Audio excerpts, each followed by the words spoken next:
everybody! Welcome to my mini movie review for Deep Blue Sea 2. It came out not too long ago, 2018. I'm pretty amped about watching this movie, not because I think I'm gonna like it. I'm pretty sure it's gonna be hot garbage, but I love shark movies. I love them a lot. Jaws is one of my favorite movies out there. I have the collector's edition for it. It's in VHS, but I still love it. I even love the sequels for them, even though they're kind of all over the place a little. They each have their own little special place in my heart. The main thing is I loved Deep Blue Sea when it first came out. It came out in 1999. I was about 13, 14, and it seemed like a lot of movies I saw around that time I really loved, including last week's, when I first saw Lake Placid around that time. So for Deep Blue Sea, I loved it. It came out, I still sometimes quote some of the stuff from the movie. The scientist who's all like, think of the millions who will be saved, or the thousands or whatever, and then she's like, oh, the protein complex. So when I saw or heard rumors that the second one was coming out like straight to video, I'm not too upset about it, or with this one, just because it's the only other sequel. It's only number 2. Hopefully it will stop after this. It doesn't look like it had super great response to it, so I have a feeling that they're done. I kind of wondering how this came about, because really it's been almost 20 years since the first Deep Blue Sea came around. The fact that they're making a sequel now is kind of interesting. I feel like it probably went like this. Okay, so Warner Brothers Home Entertainment was like, all right, well, regular Warner Brothers is coming out with The Meg later this year. And they were probably like, it's probably been a while since we did some shark movies, so we got The Meg coming out, so maybe we should work on something else before that to kind of dip our toe in. The Shallows came out in 2016, and people like that, which I liked. That movie was fine. I thought it was fun. Then, in 2017, we got 47 Meters Down. I like that one even better. It was a good time. So they're like, we gotta throw something out to hold people over for The Meg. Do you remember Deep Blue Sea? And people were like, you mean that movie from 20 years ago? And they're like, yeah, we should do a second one and put it straight to video. That'll buy us some time until we can get The Meg going. Kind of hold everyone off and see what happens. And they're like, you know what? Let's try it. I feel like that's kind of how it went. Because I can't see why else you would make it. They just got it out, and they're like, here you go. The catchphrase for it is stronger, wiser, deadlier. And I'm like, the first one, they were pretty deadly. I can't imagine, are they going to walk on land now? I can't imagine how they could get even more deadly. Again, I'm excited to watch it just because I know it's going to be really bad. I'll probably end up just being like, watch the first one, just like I did last week, or the last mini movie review. So it came out April 17th, 2018. It runs about 94 minutes.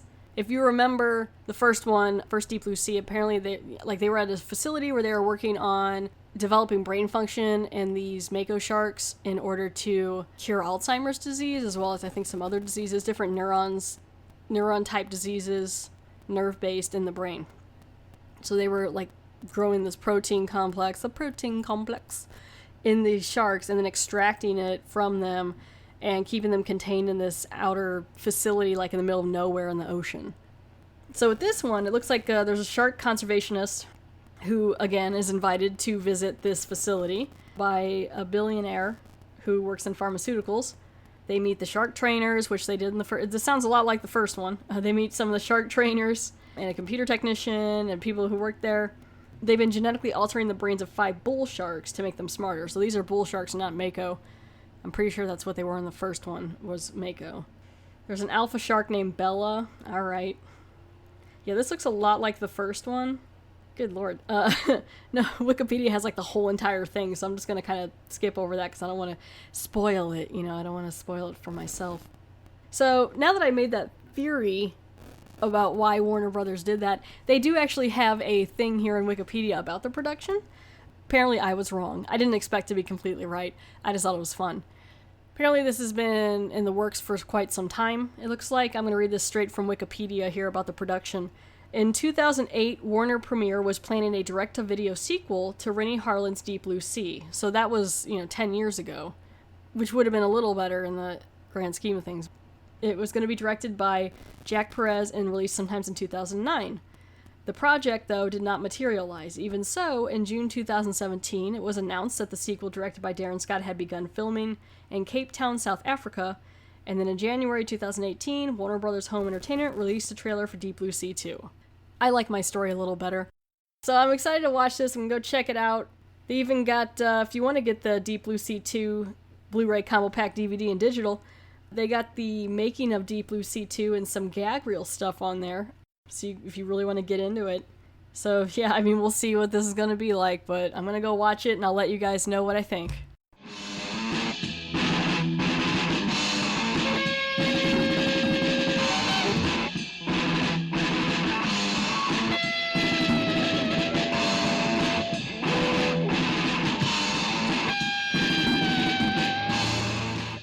Okay, I finished the movie. I laughed out loud, I'll tell you that one. It wasn't that bad. So if you haven't watched Deep Blue Sea 2 yet, there's gonna be spoilers. Here we go. This movie, all in all, kind of bored me. I found myself just kind of like, checking the time and like, okay, how long is this gonna take? Because it was similar to the same plot arc of the first one. They switched up a couple things and added a few things, but it really was basically the same kind of situation. So I found it a little boring, but let's basically get into it. So it starts out with one of those scenes where, like, there's some shark poacher kind of thing going on. And this part actually was kind of a little graphic. You could tell they used, like, prosthetics and stuff in this, so which I appreciated. But there's these two guys, and they're out hunting for fins, for shark fin soup, which is, like, a rare delicacy. Apparently you can get a lot of money for it. And it actually was a little graphic. I was like, geez, I didn't even realize how it was really done, I guess, if this is how they do it. But they showed them, like, snagging a shark. They pulled the shark up. They just picked the shark up, cut off the fin, and then just dropped it. I think they killed the shark and then just whatever would eat it in the ocean would eat it. But I was like, oh, geez. And then they just had like a pile of shark fins. And they were like, yeah, we're going to sell it for all this money. And then they're so stupid. They take like a selfie in front. I'm like, come on, you guys. It's illegal. You know it is. Why are you taking a selfie? So then while they're doing this, they get this message on the radio from a ship that's nearby that's putting out like a message to everyone like, hey, I don't know what you're doing in these waters. It doesn't matter, but you need to get out. You're in danger. If you can see this flare that I'm shooting, you need to leave. And you're like, uh-oh. They're like, oh, whatever. We don't need to leave. Or, whatever. We're not going to go. Apparently, they have this team of 5 sharks they've been working on. They're working on bull sharks this time, not mako sharks. And so they have 5 sharks. It's led kind of by like a dominant female named Bella. And they escaped. So this guy out in the boat warning them is out trying to get them back. This movie throws in a lot of different behaviors of sharks that's not normal. Also, a couple things that I'll mention later that aren't normal to bull sharks. But then you can kind of get away with the science of it because what they're giving them in this movie, instead of working on Alzheimer's by increasing like their brain capacity and things like that, they're giving them like these neurotropic drugs for their brain to make them smarter, but it also alters their DNA. So you could kind of get away with saying like whatever behavior they do, you're like, well, it's their DNA now, So these sharks like to hunt in formation. Sharks don't normally do that. Sometimes I think they may work together with 1 or 2 others, but this one was like if you ever seen the Mighty Ducks, it was like the Flying V. They went back and they like lined up. Bella, I guess, was in the front, and they're coming towards the boat, and even the boat hunting the shark fins is like, do they normally do that?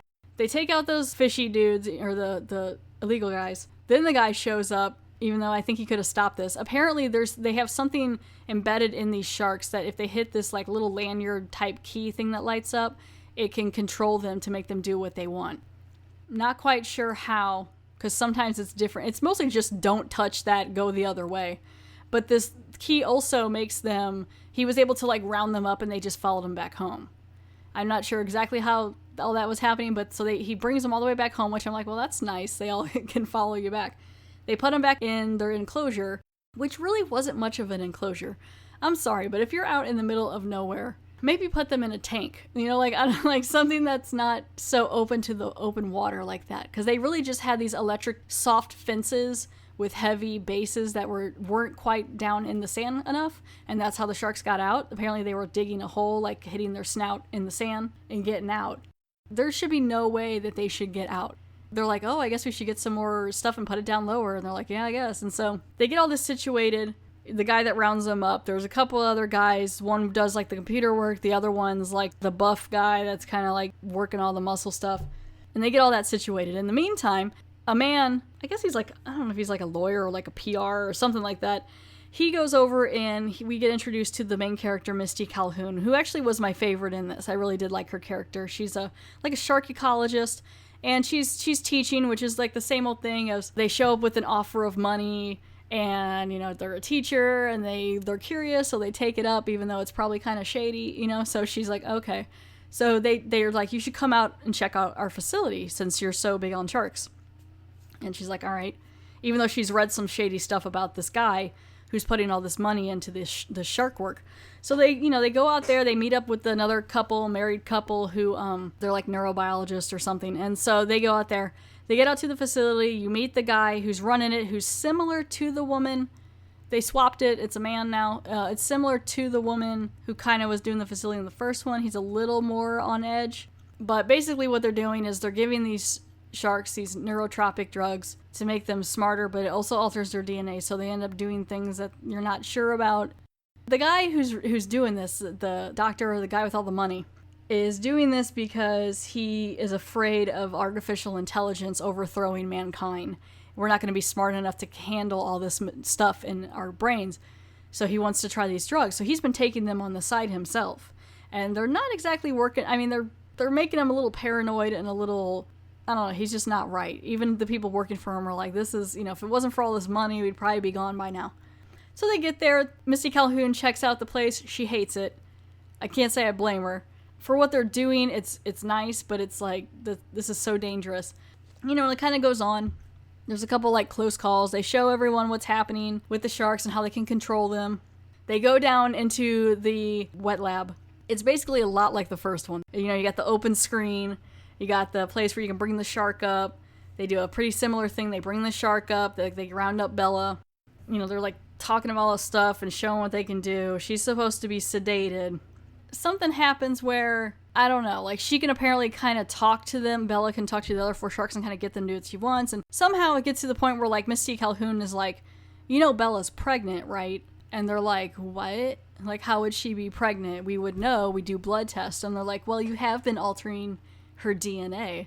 They decide they need a throat culture in the dumbest way. This is where it started to kind of lose me. And this was probably about half hour in the movie. And the guy is sitting there under the shark, sticking his hand way down into her throat.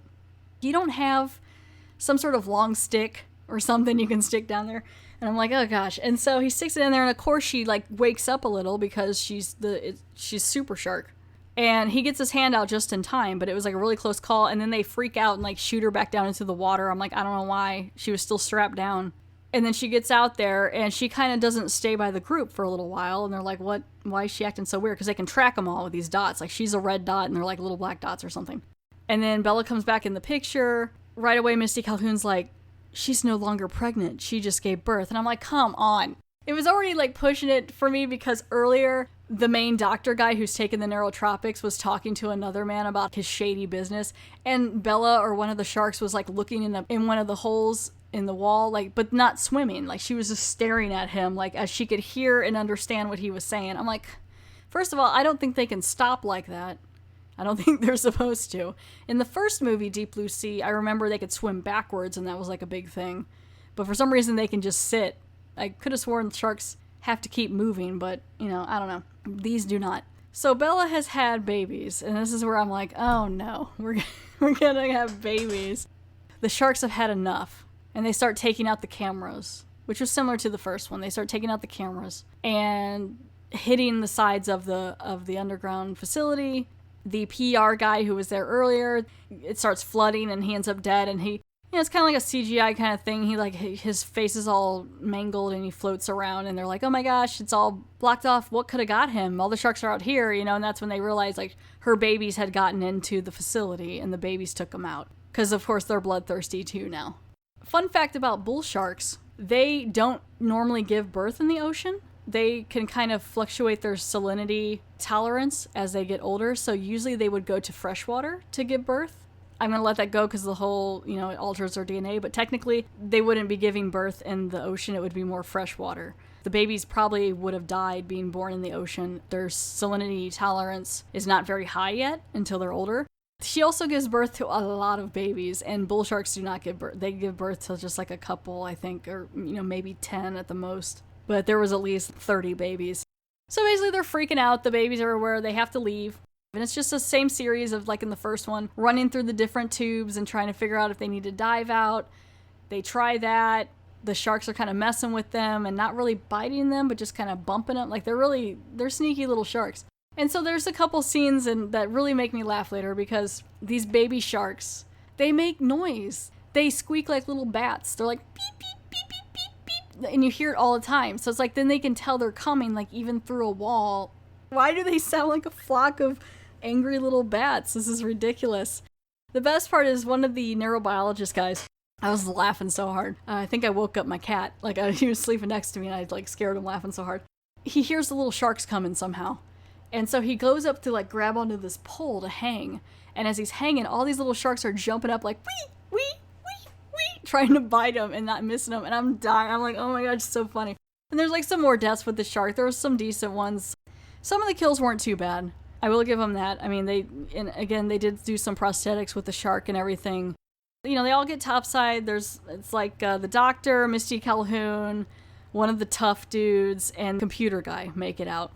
There's just a bunch of stuff of how the sharks tried to get in that didn't quite work. Physically make sense, but whatever. Basically, it just comes down to Bella takes out the main doctor. It actually was a really good kill. I did kind of like that one. It was like he shot him out of the air, and you know, I liked it. The computer guy, the tough dude, and then Misty Calhoun like get off on this little boat, and they're like going away.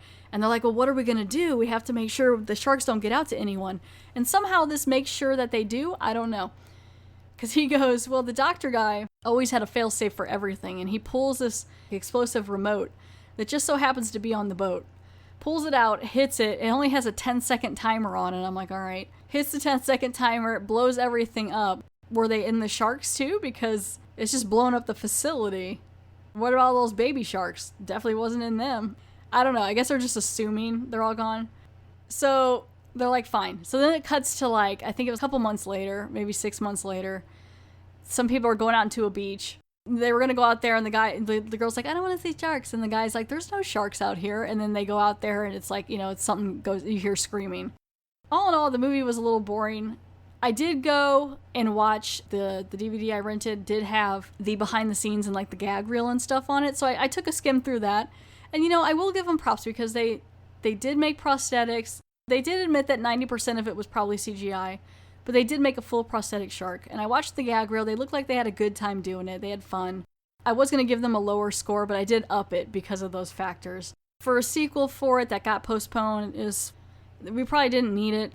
I mean, if you're into the sharks and stuff, give it a watch. It's fine. So I'm going to rate this one out of scuba suits. I'm going to give this one 4.5 scuba suits out of 10. So that's my review for Deep Blue Sea 2.